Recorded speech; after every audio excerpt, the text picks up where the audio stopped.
The second step is to smell adversity. Figure out what are the obstacles that are in front of you every single day. Wayne Gretzky said, you miss 100% of the shots you never take. You got to avoid the naysayers, folks. What do they look like? They look like this. I believe one bad apple does spoil the bunch. I used to teach with a woman, Miss Washington. She was sick one day. I'm like, Miss Washington, how long have you been sick? And she said, in 3 more weeks, it'll be a month.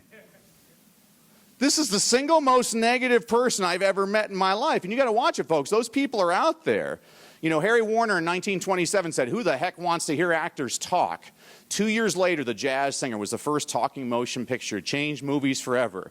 At his acceptance speech for the Nobel Prize in Physics in 1923, Robert Millikan famously said, there's no likelihood man can ever tap the power of the atom. Less than 20 years later, we had atomic energy. One of my favorite quotes of all time came courtesy of Charles Duell. He was the head of the U.S. Patent Office. In 1899, he famously said, everything that can be invented has been invented. You got to surround yourself with positives, folks. Listen to the happy radio station every single day. True story. My first day as a teacher, as I pulled into the parking lot of the school, the very last song on the radio was Pink Floyd's The Wall. We don't need no education. Freaked me out.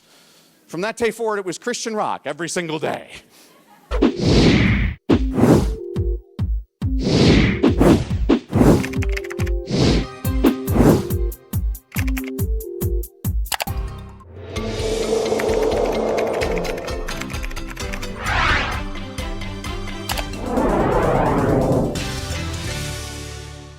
Derita. Stop. Mo kare. Hop. Don't move.